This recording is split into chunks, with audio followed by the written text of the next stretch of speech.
او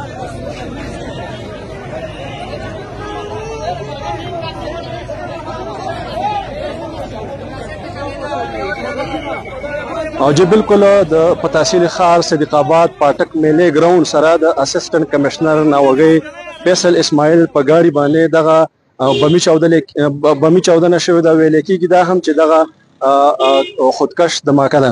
په دغه کې پولیټیکل تحصیلدار عبدالوکیل خان، دغه رنګ اسسټنټ کمشنر ناوګی سب ډیویژن فیصل اسماعیل او د دې سره سره یو پولیس اهلکار او یو عام وګړی چې دی د هغوی د مرګ تصدیق شوی دی. دغه 4 تنان چې دي په دې کې په حق باندې رسیدلی دي.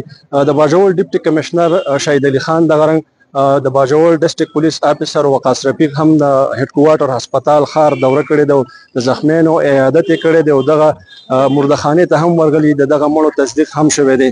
په دې کې ان اپیشلی د 11 تنانو د زخمی کېدو هم اطلاع دي. دا وخت هډ کوارټر هسپتال ښار ته ځنې زخمیان چې دي هغه راوړی شوي دي چېرته چې د هغوی علاج روان دی. یو ځل بیا چې د باجوړ په صدیق آباد پاټک کې دغه بمي چاودنه شوې چې پکې اسسټنټ کمشنر ناوګی سب ډیویژن فیصل اسماعیل او دغه رنګ پولیټیکل تحصیلدار ناوګی ډیویژن مامون او عبدالوکیل خان، دغه شانته کې ورسره یو پولیس اهلکار او یو عام وګړی چې دی هغه په حق رسېدلي.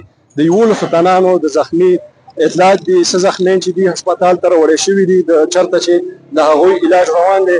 دا وخت د باجوړ په داخلي خارجي لارو باندې د سکیورټي فورسز دغه شان باجوړ پولیس لخوا سخت د لټونې عملیات هم روان دي او په کم علاقه کې چې دغه بمي چاودنه شوې دغه په اړه باندې دا هم ویل کېږي چې دغه خودکش دماکه هم کېدی شي. په دغه ټوله علاقه کې هم دا وخت د پولیس لخوا او دغه شان د سکیورټي فورسز لخوا سرچ عملیات روان دي. جی